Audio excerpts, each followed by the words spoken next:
I am so glad to be back and to actually enjoy this service.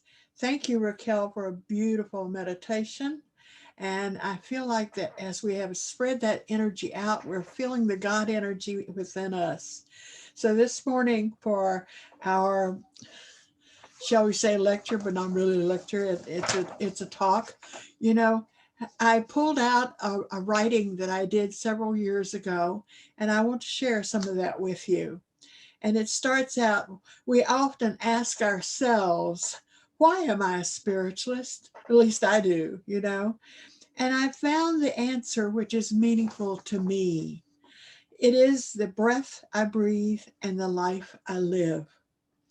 I was awakened in the early morning hours with a thought, because spiritualism is life. It is living. It is that which we are. We are just a part of the universe in this way. So, on reflection, it's so true. Every thought we think and every action we make is an expression of that which we believe, and that which is that part of God of which is in us, in every one of us, is a part of our world. And there's a continuing spark of God which lives forever. It does not fail. We're just here in a temporary housing while we're on the earth plane, but our spirit, our God spark, continues wherever we are, no matter which level of vibration we reach, whether it's here on the earth or whether it's in the spirit realm. Oh, I love that idea. This knowledge has an effect on how we act and how we react to life, knowing that the God energy is a part of every decision that we make.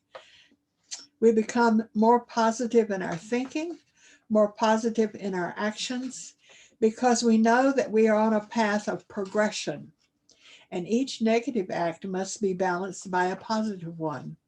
That is our reason for being, that path of progression that we're on. And as we feel that, and we know that as we progress, we are becoming more at one with that God energy. It's something that it just shines forth when you know you have it, and in everything that you do. The question of why we have to experience loss or grief or obstacles on our path is easy to understand when we know that each act is part of our total progression through life. As we become attuned to spirit, we find that life progresses so much more easily. It is not by accident that we're here, it's by choice. If another has a very different life, we know that that is their life by choice. You know, we choose what we want to experience on this earth plane. And when I think back to what I have experienced in this life, oh my goodness, it could like write lots of stories. You know, as we have chosen our parents and we come in and we exist with them. Now, my father, he made his transition to spirit when I was only 12 years old. But my brother had already gone to spirit when I was 9 years old. So it's that experience of loss and grief. And as we experience those things, then we draw closer to that God energy that's a part of us, very much closer, and we express it in how we live our life. There's no need for envy or jealousy in life, because we know that these are but negative emotions, and we can conquer all emotions with the knowing that free will is ours, and we can attract all that we need and reject that which is not. All that we need. In this particular time of year, we're giving thanks for all that we are, all that we have, and all we can express. You know, Thanksgiving is not just sitting down with a turkey on the table. You know, by myself, I didn't sit down with a turkey. I thought, well, if I bought a turkey, it would last me a month. Uh, so I had some chicken. And when we have that meal and we share the energy that is right around us, and I fix some things that I particularly like, like some mashed potatoes and some Waldorf salad. And so when we express the fact that we are at one with that energy and that we are progressing, and yes, in this time of the pandemic, we may have to stay at home. I mean, I'm live alone. I'm a loner, and we may have to experience that. And a lot of people who are not experiencing that do not feel comfortable with it. But those of us who know that the God energy is there with us and that we can experience being alone with others. Now, I don't know about you, but when I walk into my house and I say, hello, ghosties, because I know that I have so many spirits that are attracted around me. And I just experience their love and their existence as I walk into my home. And I love that energy. I can walk through, I hear some strange noises sometimes, like in the middle of the night or whatever. And you go, what happened now?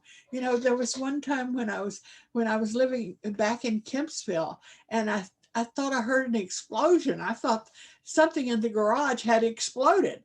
I went looking and investigating.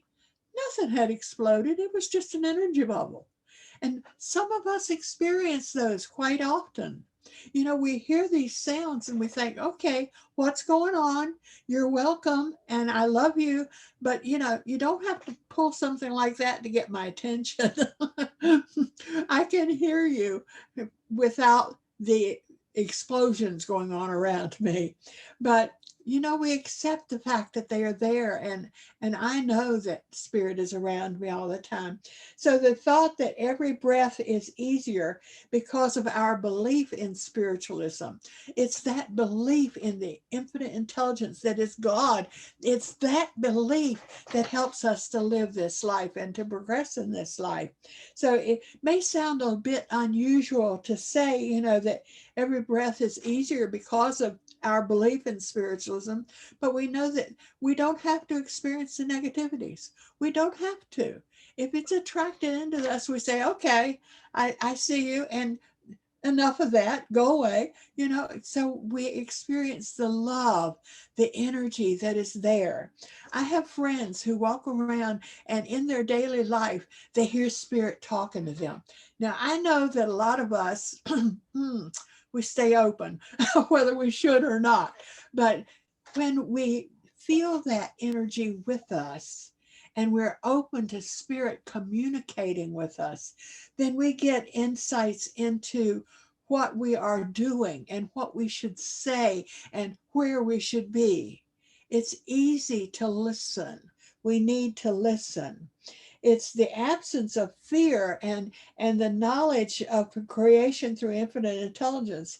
It generates such a beautiful and forceful energy for our breath of life.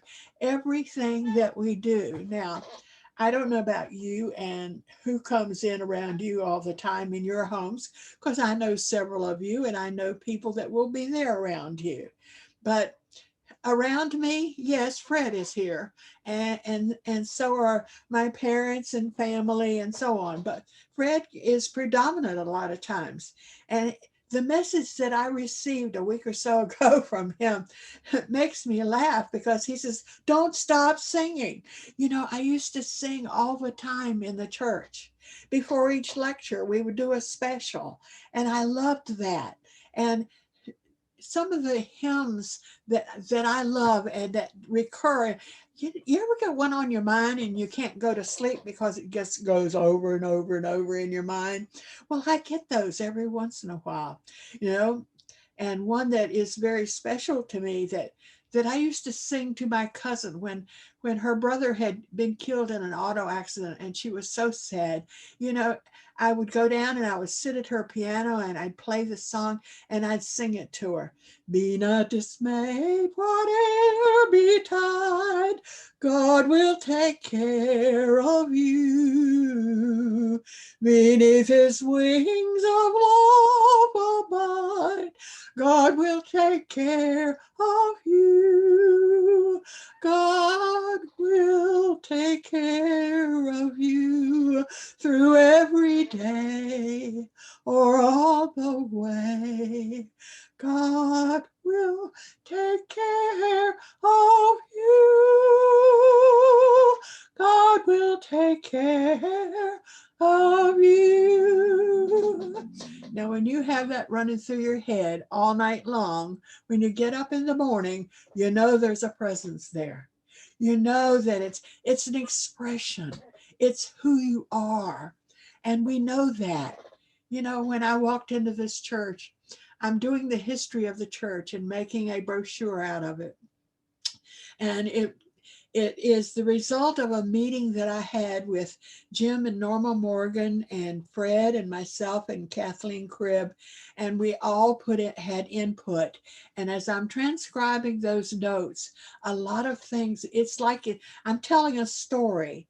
And I think that's what's going to happen is I'm going to have this story that's a thicker brochure, like a little booklet, and then the actual brochure to hand out in the church will be just a trifold. But, you know, a list of all those who have worked with us, famous mediums have worked with our church and have brought us that sense of comfort. I mean, I go all the way back to Herb Seiler. He was the minister when I first started with the church. And Jimmy Morgan told me, he says, yeah, I remember when you and Fred came, you came together the first time. And for him to remember back to 1969, that's a long time ago. And then we became members, and I believe it was 1974. You know, it's like we found something that we had come home to. It felt like there was an energy there that was a part of us, and we could share it with others around us. And you know, ever since then, I've been a teacher all of my life. Now, there are those of you who've attended the classes and those of you who may not, but I have been a teacher, whether it was from when I was a kid, you know, I was home by myself a lot of times and I'd bake a cake. And other kids would come in from the neighborhood and, how do you do that? And I'd teach them how to bake a cake. But, you know, it's the things that we have experienced. And as we share those things, we're teachers in this lifetime. We're mentors. We're helping other people. And our relationship to God and to spirit is something that's expressed in every one of those classes. Every one of those classes, whether it's teaching mediumship at the church or whether it's teaching symbolism, you know, because that's the language of spirit, you know, symbols. And so as we experience these things and we know that we're a part of the God energy that is there for us, it just made so much sense. When Fred said, do you want to go to a real church? I'm glad I did, because it's been a real church to me for over 50 years. And it's something that is comfortable. It's the life I live. And I have this little sign that I've told you about so many times. It stands there and I can see it every day of my life. It says, if you believe it, you live it.